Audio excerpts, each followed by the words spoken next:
warahmatullahi wabarakatuh. Perkenalkan, nama saya Nurhayati Tomelo dengan NIM 941423019 dari jurusan Ilmu Ekonomi, Fakultas Ekonomi dan Bisnis. Saya membuat video ini untuk memenuhi tugas Ekonomi Keuangan dan Perbankan dan dengan dosen pengampu Bapak Bobi Rantopayu, SSI ME. Baik, pada video kali ini saya akan memaparkan mengenai definisi, jenis-jenis, dan fungsi bank. Langsung saja kita ke materi yang pertama, yaitu definisi bank. Ada berbagai definisi bank menurut undang-undang, menurut Bank Indonesia, dan menurut OJK. Yang pertama, menurut undang-undang. Menurut Undang-Undang Nomor 10 Tahun 1998 tentang Perbankan, bank adalah badan usaha yang menghimpun dana dari masyarakat dalam bentuk simpanan dan menyalurkannya kepada masyarakat dalam bentuk kredit atau bentuk lainnya dalam rangka meningkatkan taraf hidup rakyat banyak. Dan yang kedua, menurut Bank Indonesia.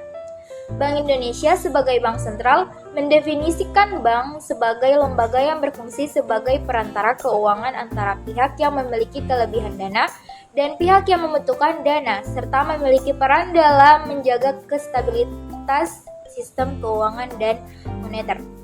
Yang ketiga, menurut Otoritas Jasa Keuangan atau OJK.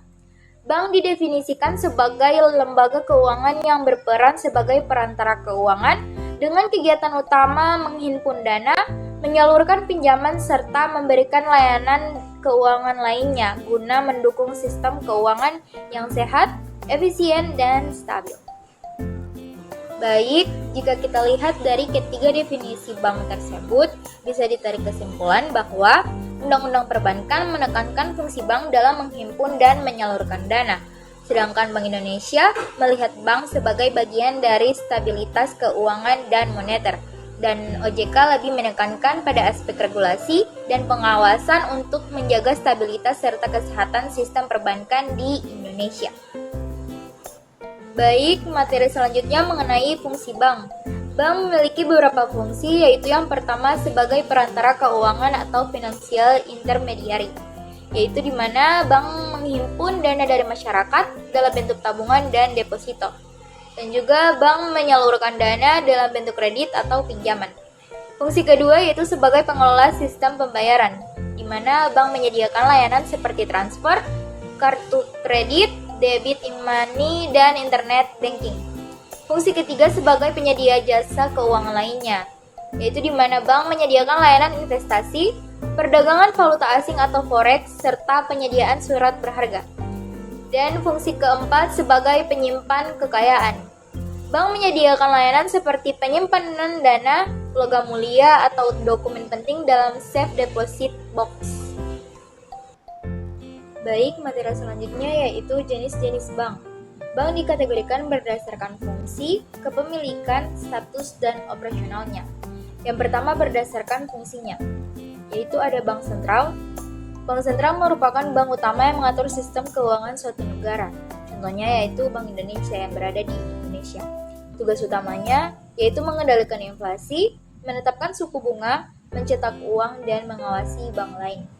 Yang kedua ada bank umum, yaitu bank melayani berbagai macam transaksi keuangan untuk masyarakat umum seperti tabungan, kredit, dan pembayaran. Bisa berbentuk bank konvensional atau bank syariah. Contohnya Bank Mandiri, BCA, BRI, dan Bank Syariah Indonesia atau BSI. Yang ketiga ada Bank Perkreditan Rakyat atau BPR. Bank ini melayani masyarakat dengan skala kecil, terutama di daerah pedesaan. Bank ini tidak menyediakan layanan giro dan transaksi luar negeri. Contohnya yaitu BPR Lestari dan BPR Dana Mandiri. Selanjutnya, jenis bank berdasarkan kepemilikan. Yang pertama ada bank milik pemerintah, yaitu bank yang dimiliki oleh mayoritas pemerintah. Contohnya Bank Negara Indonesia atau BNI, Bank Mandiri, dan Bank BRI. Yang kedua ada bank milik swasta, yaitu bank yang dimiliki oleh pihak swasta nasional ataupun asing. Contohnya Bank Sentral Asia atau BCA, CIMB Niaga, dan Bank Permata. Yang ketiga ada bank campuran, yaitu kepemilikan gabungan antara pihak swasta nasional dan asing. Contohnya Bank DBS Indonesia dan Bank UOB Indonesia. Dan terakhir ada bank asing, yaitu cabang dari bank yang berbasis di luar negeri. Contohnya HSBC Indonesia dan Citibank Indonesia. Selanjutnya, jenis bank berdasarkan status. Dibagi menjadi dua, yaitu bank devisa dan bank non-devisa. Yang pertama, bank devisa bisa melakukan transaksi dalam mata uang asing dan internasional. Contohnya BCA, BRI, dan Mandiri.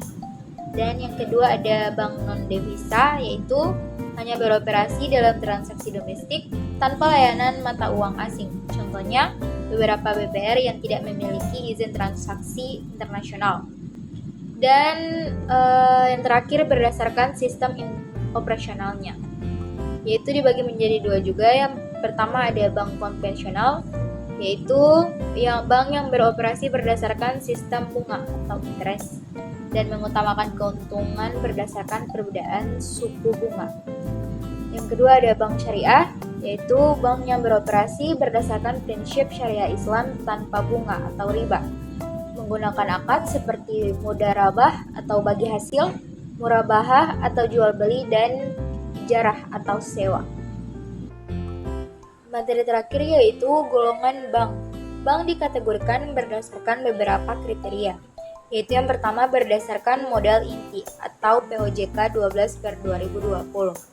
Yang pertama ada bank buku 1, yaitu di mana modal inti di bawah 1 triliun. Bank buku 2, modal inti berkisar antara 1 sampai 5 triliun. Bank buku 3, modal inti berkisar antara 5 sampai 30 triliun. Dan bank buku 4, yaitu modal inti di atas 30 triliun. Dan yang kedua berdasarkan ukuran dan skala operasi, yaitu yang pertama bank nasional beroperasi di seluruh Indonesia. Bank daerah beroperasi di satu wilayah atau provinsi, contohnya Bank Jatim dan Bank DKI. Dan yang ketiga bank internasional, yaitu memiliki hubungan atau cabang di luar negeri.